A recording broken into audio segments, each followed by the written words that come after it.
네, 오늘 14장 드디어 우리가 그렇게 잘 알고 있는 홍해를 건너는 사건의 초반 도입 부분이 나옵니다. 보시면 14장의 첫 부분을 주님께서 모세에게 말씀하셨다라는 말씀으로 시작하고 있습니다. 우리가 앞에 부분에서 이제 출애굽하는 과정을 보았습니다. 해안 도로로 해서 가나안 땅에 있는 블레셋 지역으로 갈 수 있는 길이 있었습니다. 그 길로 가지 않고 남동진했습니다. 남쪽에서 동쪽, 그러니까 대각선이 이렇게 아래쪽으로 대각선을 간 것이죠. 이런 방향으로 가고 있었는데 돌아간 거죠. 그런데 하나님이 이렇게 말씀하십니다. 2절 같이 읽어볼까요? 시작. 이스라엘 자손에게 말하여 오던 길로 되돌아가서 윗돌과 바다 사이에 마히로다 곧 바알스본 맞은편 바닷가에 장막을 치라고 하여라. 예, 이게 정확하게 지금 학자들도 이 지역이 믹돌과 비아 히롯이라든가 바알스본 이런 지역을 추정만 하지 어디라고 명확하게 고고학적으로 찾지를 못했습니다. 그래서 홍해에 대한 견해도 여러 가지고요. 그래서 정확하게 이 지역이 어디라고 말하기는 어렵습니다. 그러나 이게 왔던 지역을 다시 되돌아가거나 혹은 방향을 지그재그로 간다거나 뭐 이렇게 생각하시면 될 것 같아요. 그러면 대부대가 이동하기 때문에 그 지그재그만 하더라도 아니면 되돌아간다는 것은 뭔가 이 사람들이 길을 헤매고 있구나라고 하는 생각을 가질 수밖에 없는 척후 부대들이 있을 거 아닙니까? 이집트에도. 그래서 이스라엘 사람들이 밑으로 내려갔다가 다시 되돌아오고 있습니다.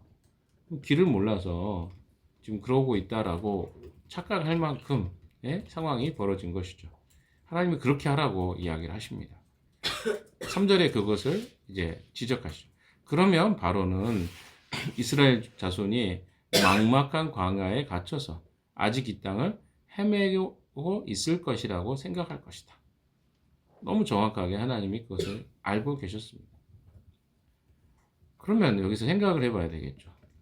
왜 하나님은 바로를 굳이 지금 10가지 재앙해가지고 빼낸 것도 어렵게 빼냈는데 굳이 또 바로를 끄집어내가지고 이스라엘 백성들을 이렇게 번잡스럽게 하실까요? 이스라엘 백성들 입장에서 이런 생각할 수 있잖아요. 우리의 삶에도 그렇잖아요. 내 인생 하나님 믿고 이제 잘 살면 되는데 왜 내게 자꾸 어려운 일을 주셔서 내가 막 마음 쓰게 하고 힘들게 하십니까? 이런 이야기하고 사실 좀 비슷합니다. 아니 하나님 믿으면 이제 좀 축복도 많이 있고 내 인생에 장애가 되는 일도 없고 또 어떤 부분에서는 승승장구하고 이렇게 가야 사람들이 예수 믿을 거 아닙니까? 이런 생각이 우리 안에 있어요. 그러나 하나님이 왜 그렇게 하셨는지를 이제 살펴보겠는데 4절을 같이 읽어봅시다. 시작. 내가 바로의 고집을 꺾지 않고 그대로 둘 터이니 그가 너희를 뒤쫓아 올 것이다. 그러나 나는 바로와 그 군대를 물리침으로써 나의 영광을 드러낼 것이니 이집트 사람들이 이것을 보고서 내가 주님임을 알게 될 것이다. 이스라엘 자손은 모세가 시키는 대로 하였다. 하였다. 자, 모세가 시키는 대로 했습니다. 근데 여러분 생각해 보세요. 어떤 현실이 다가오기 전까지는 사람들은 하라고 하면 합니다. 어떤 일을 하라고 하면 그냥 해요. 이 이야기가 어떻게 자기에게 현실로 다가올지 모르기 때문에 해요. 지금 아직 이 이야기는 현실이 아니었어요. 이제까지 하나님이 우리 10가지 재앙을 해가지고 이집트에서 우리를 출애굽시켜 주셨고 그리고 모세 명령을 따랐더니 이제까지 승승장구 했지? 그래도 이번에도 하라니까 했어. 그럼 우리에게 뭐가 안 와야 돼요? 위협이 안 와야 돼. 라고 아마 생각했을 것입니다. 그러니까 이스라엘 자손은 여기 4절 마지막 부분에 모세가 시키는 대로 하였다라고 이야기하고 있겠죠. 그런데 앞에 부분에 보시면 그 내용이 무엇인가? 그들이 하고 있는 내용은 어떤 내용인가 보시면요. 하나님이 바로의 모세 고집을 꺾지 않고 그대로 둘 터인. 자, 성경에 특별히 출애굽기에 그런 이야기 많이 나오죠. 고집을 꺾지 않고 그리고 어떻습니까? 강팍해 하셔서 다 같은 이야기인데 그 말은 뭡니까? 원래 그 바로는요 강팍한 자예요. 하나님 없이 이 세상을 살아가는 자입니다. 그러니까 어때요? 하나님 없는 사고와 세상의 방식으로 늘 선택해 왔어요. 그것을 이제 성경에는 뭐라고요? 완악해 하였다. 하나님이 거기에 간섭하지 않으면 완악해 되는 거예요. 그러다가 10가지 재앙을 그들이 당하게 되죠. 그러니까 어때요? 정신 차린 거죠. 어떤 부분에서 이거 우리 잘못하다가 하나님 앞에 더 큰 일 당하겠다. 그리고 아마 이런 생각, 이런 상황도 있었을 거예요. 지금 이스라엘 백성들이 출애굽해 나가는 이 과정 시간에 이집트 안에서는 장례가 있었지 않았겠습니까? 자식을 비롯해서 수많은 사람들이 다 죽었어요. 모든 가정이 다 그렇게 했단 말이에요. 그러니까 어때요? 장례 의식 치르고 슬픔에 애곡하는 일이 얼마나 많았겠습니까? 그러니까 그렇게 하다가 지금 이제 이스라엘 백성들이 출애굽했다는 사실이 이제 실제로 다가온 거예요. 그들도 이런 상황들이 같이 맞물려 있다는 것을 여러분이 좀 기억할 필요가 있겠습니다. 이제까지 왜 가만히 있었겠어요? 그들의 상황에 해결하는 것도 좀 정신이 없었던 거죠. 자, 하나님이 일부러 그 일을 시키십니다. 근데 그 일을 하시는 이유가 여기 한 번 더 나오죠. 4절에 뭡니까? 나는 바로와 그 군대를 물리침으로써 나의 영광을 드러낼 것이니 라고 이야기합니다. 그리고 뒤에 보시면 첫 번째가 하나님의 영광을 드러낼 것이다. 이것은 둘 다 있죠. 이스라엘 백성들에게도 있고 이집트 사람들에게도 있고. 뒤에 보시면 이집트 사람들 이것을 보고서 내가 주님임을 알게 될 것이다. 그러니까 이거는 단순히 이스라엘 백성에게만 하나님이신 것이 아니라 온 우주의 주인이 하나님이신 것을 드러내기 위한 작정입니다. 이스라엘 백성의 입장에서는 어떻습니까? 이것이 굉장히 눈에 보이기에 번잡스럽고 또 불편해 보이는 사건이었을 것이죠. 왜? 당장 자기들 눈에 이스라엘이 이제 자유와 노예로부터 해방되었다는 어떤 그런 기쁨이 아니라 이런 생각이 들지 않았을까요? 그러면 그렇지. 내 인생이 뭐가 있겠어? 뭐 이런 죄수야 뭐 이렇게 하면서 생각했겠죠. 그러니까 과거의 노예 근성이 발동이 된 거예요. 그런데 하나님이 거기에 뭐가 목적이 있다고요?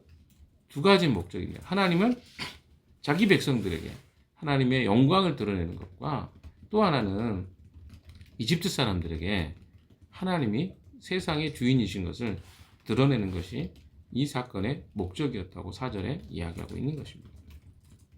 그래서 우리에게 어떤 사건이 일어날 때요, 우리의 입장에서는 그 사건이 내 인생이 없었어야 되는 일이라고 우리는 늘 주장합니다. 그러나 하나님 편에서는 내 인생에 반드시 있어야 했던 일이라는 것을 말씀하십니다. 물론 때로는 그것이 이해 안 되는 일도 있을 거예요. 어떻게 우리의 삶에 일어나는 일들을 다 이해할 수 있겠습니까? 이스라엘 백성들은 이걸 이해했겠어요? 그런데 하나님이 때로는 그런 일들을 허락해 주신다는 거죠. 자, 5절. 이스라엘 백성이 도망쳤다는 소식이 이집트의 왕의 귀에 들어갔다. 아니, 근데 좀 말이 웃기지 않습니까? 이 표현이. 이스라엘 백성이 도망쳤다는 소식. 아니, 나가라 그랬잖아요. 근데 갑자기 와서 도망쳤다는 소식이. 이해의 차이점입니다. 우리가 분명히 그때도 앞에 내용 봤지만, 예배만 드리고 와라. 그러니까 아직까지 바로의 입장에서는 처음에 뭐였어요? 장정들만 가라. 두 번째 뭐였어요? 네 애들만 가고 아이들하고 너희 장정만 가고 동물은 남겨놔라. 다 나가라. 다 나가라는 말의 의미 속에 뭐가 있어요? 출애굽해갖고 영영 돌아오지 말라 이 말이 아니라 이 바로의 입장에서는 갔다 와라. 이런 생각이 여전히 있었던 거죠. 그런데 이제 첩보에 의하니까 이스라엘 백성들이 지금 여기를 벗어나 가지고 도망가려고 하고 있습니다. 이 소식이 이제 이집트 왕의 귀에 들어갔다는 거죠. 그렇게 하니까 바로가 그의 신하들은 이 백성에 대한 생각을 바꾸었습니다. 근데 이게 바꾸어진 게 아니고 원래대로 돌아간 거죠. 왜? 처음부터 그들은 이집트 사람들은 이스라엘 백성을 보낼 생각이 없었거든요. 이게 생각을 바꾼 게 원래 하나님 때문에 두들겨 맞다 보니까 이제 그들의 입장에서는 보내줘야 되겠다. 이 결정까지 했는데 이 생각이 바뀌었다는 것을 이렇게 표현하고 있습니다. 우리에게 종살이 하던 이스라엘 백성을 이렇게 풀어주어 놓아 보내다니 어쩌자고 이렇게 하였는가. 스스로에게 지금 후회하는 것이죠. 자기들 결정이 올바르지 않았다라고 판단한 겁니다. 그 사람이 몇 명이고 노예가 지금 200만 명이 지금 도망간 거잖아요. 거기다 그들이 가지고 있는 금붙이며 그들이 가지고 있는 소유물이며 또 어떻습니까? 그 집증승이며 이렇게 계산해 보면 너무나도 많은 거예요. 그럼 이집트의 왕이 후회하지 않겠습니까? 이제 이 제정신이 돌아온 거죠. 자기들의 입장에서. 그래서 바로는 6절에 보시면 병거를 갖추고 그의 군대를 이끌고 나섰다. 여기서 병거라 하면 우리는 병거가 뭡니까? 전차 부대죠. 당시에 지금부터 3,500년 전의 전차 부대는요. 지금의 탱크 부대와 같습니다. 좀 이렇게 이해하시면 돼요. 그래서 여기서 특수병거 600대요. 600대의 탱크라고 생각하시면 돼요. 그 편성된 정예부대와 이거는 한마디로 특수부대죠. 특공대 우리 같으면 뭐 707 특임부대 아니면 뭐 특전사 이런 부대들을 먼저 보낸 거예요. 그리고 이 사람들은 고도의 어떤 부대입니까? 무술을 가지고 또 어떻습니까? 기술을 가지고 있는 사람을 살인하는 그런 병기 같은 사람. 이 사람들을 먼저 보낸 거예요. 빨리 가서 잡아라. 그래서 급하게 어때요? 특수 부대들이 먼저 보내지고 그 다음에 어때요? 장교들이 지휘하는 이집트 병거 부대를 모두 이끌고 그러니까 상당한 병력을 가지고 지금 이게 600대만 온 게 아니고 그 뒤에 장교들이 이끄는 병거들을 대량 끌고 지금 이스라엘 백성들을 잡으러 위협해서 그들을 끌고 다시 가려고 하는 전략이었겠죠. 자, 이것을 보게 되지 않았겠습니까? 얼마나 무서웠겠습니까? 이스라엘 백성. 왜? 그 부대는 홈이나 보습이나 곡괭이 정도가 무기였거든요. 여러분 나중에 아니에요. 이미 우리가 여호수아서를 봤잖아요. 이스라엘 백성들이 가나안 땅에 들어갈 때도 철기 문화를 가지고 철병거를 가지고 있는 그 가나안 사람들하고 몽둥이, 보습, 꽃갱이, 호미 뭐 이런 걸 갖고 있는 이스라엘 백성들은 무기 자체가 비교가 안 되는 무기였지 않습니까? 그러니까 이 사람들은 전쟁을 해본 경험도 없고 훈련 받아본 적도 없고 싸워본 적도 없는 그런 부대란 말이에요. 그러니까 이들이 당연히 두려워하는 것은 마땅합니다. 자, 8절 주님께서 이집트 왕 바로의 마음을 고집스럽게 하시니 바로가 주님의 보호를 받으면서 당당하게 나아가고 있는 이스라엘 자손을 되찾았다. 참 이렇게 여기서 표현들이 재밌습니다. 고집스럽게 하시니 하나님이 그 마음에 주장자라는 거죠. 고집스럽다는 것을 일부러 했다라고 하는 표현이 굉장히 강하잖아요. 그러나 우리 계속 제가 이 표현을 할 때마다 이야기 드리지만 사람의 마음에 하나님의 긍휼과 자비를 부어주지 않으면 사람은 고집스럽게 살아갑니다.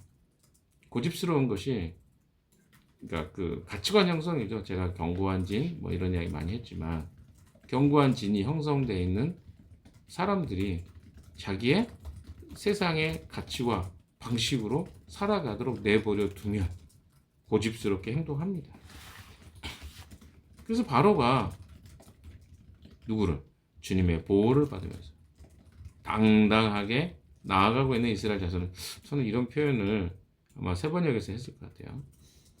당당하게 나아가고 있는 이런 표현은 참 별로 없는 표현인데 이 두 가지 그러니까 고집스러운 바로가 주님의 보호, 주님이 어떻게 보호하셨겠어요? 제가 어제 불기둥과 구름 기둥. 그래서 여러분 이집트 왕자에도 보시면 영화에 그런 내용 나오잖아요. 불기둥과 구름 기둥. 하나님 보호.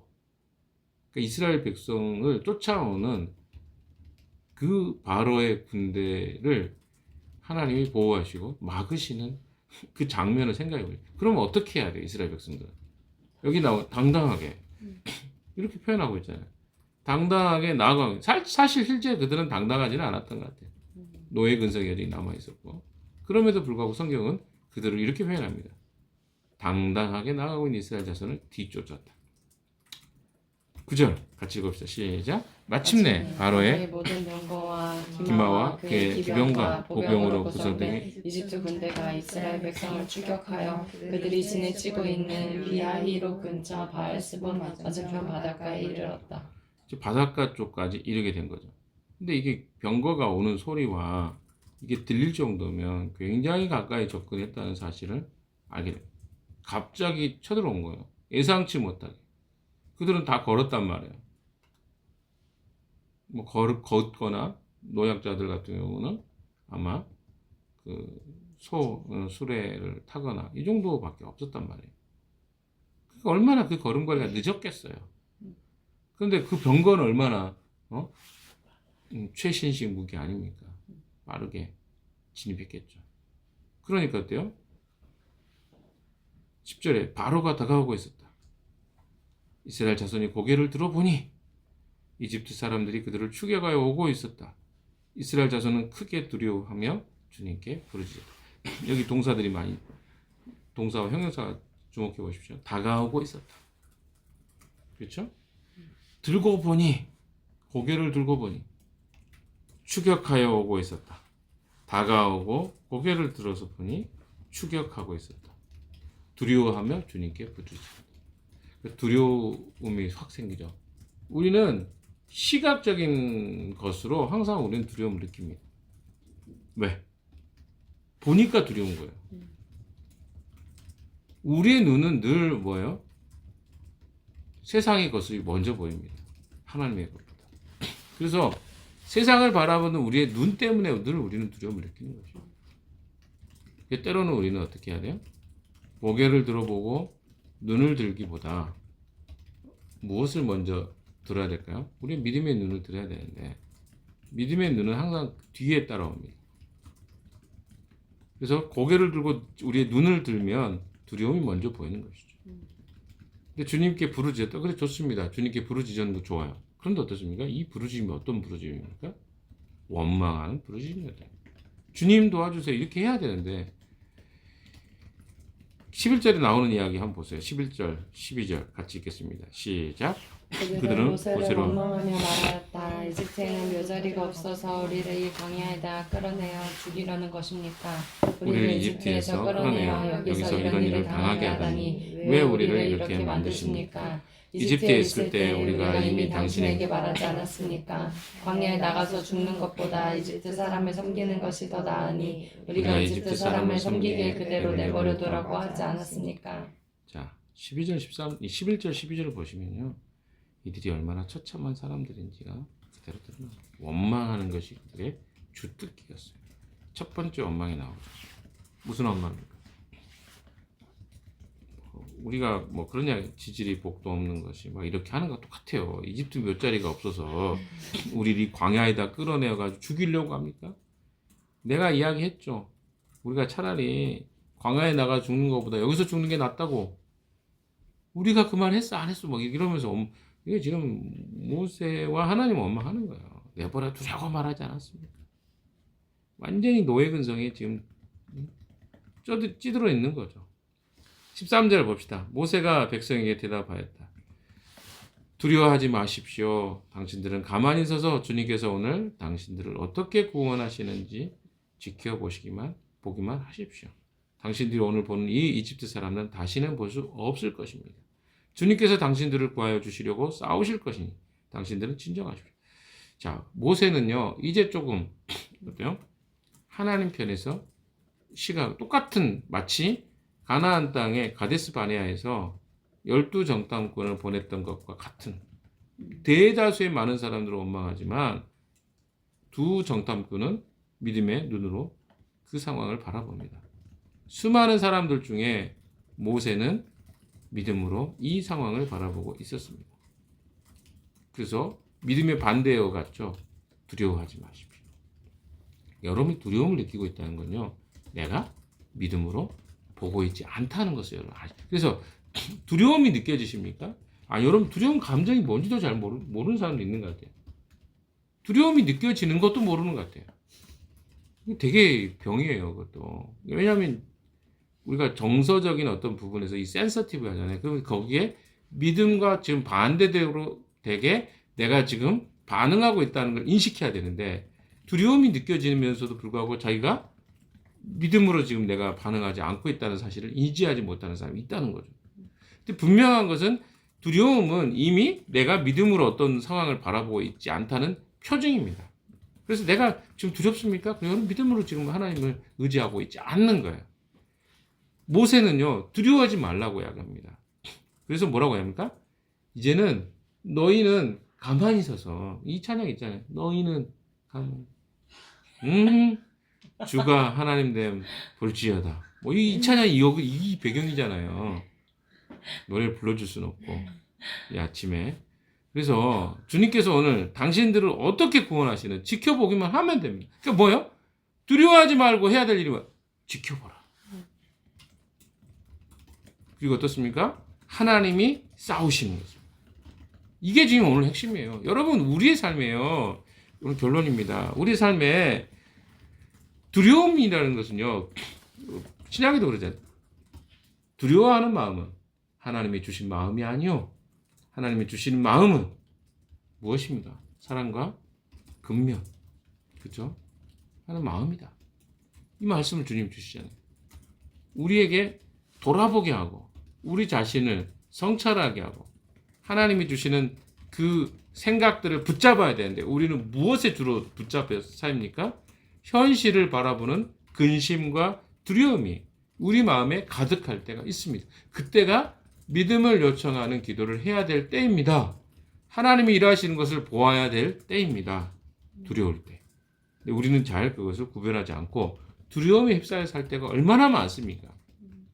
여러분이 두려움 감정을 느끼잖아요. 그럼 내가 이미 내 시선이 어디를 바라보고 있는 거야? 하나님이 아니라 사람들을 바라보고 있고, 하나님이 아니라 세상이 어떻게 운영되고 있는가로 내가 이 문제를 인식하고 있다는 것을 기억하십시오. 모세가 드디어 하나님의 눈으로 바라보기 시작합니다. 그러니까 뭐가 보이는 거예요? 하나님이 그들을 위해서 싸우시는 것을 바라보고, 그리고 두려워하지 말라고 이야기할 수 있을 정도의 사람이 된 것입니다. 사랑하는 여러분, 오늘 또 주님은 주님의 구원을 이미 이루셨고, 주님이 그렇게 말씀하시잖아요. 로마서 3장 8장 32절인가요? 아니, 그리스도를 우리에게 이미 주신 분이 그 아들을 아끼지 아니하고 우리에게 허락하신 분이 우리에게 좋은 것으로 주지 않겠느냐? 우리가 원하는 거, 우리의 필요를 하나님 채워주지 않겠느냐? 아니, 주님이 우리를 사랑하셔서 가장 사랑하는 분 보내주셨는데, 희생시켜 주셨는데, 그 나머지 삶에 필요한 거 안 주시겠느냐, 이 말이에요. 그럼 뭡니까? 두려워할 필요가 없다는 것입니다. 여러분, 무엇이 두렵습니까? 무엇이 먼저 여러분 눈에 보이십니까? 인생을 살아가는데. 하나님이 여러분의 주인이신 거, 이미 그 싸움에 승리하셨고, 여러분의 삶들에 예비하시고 준비하고 계신 것을 믿으십시오. 그러면 두려움이 아니라 믿음으로 주님을 바라보면서 평안한 마음을 유지하게 될 것입니다. 오늘 하루도 그런 하루 되시기를 주님의 이름으로 축원합니다. 기도합시다.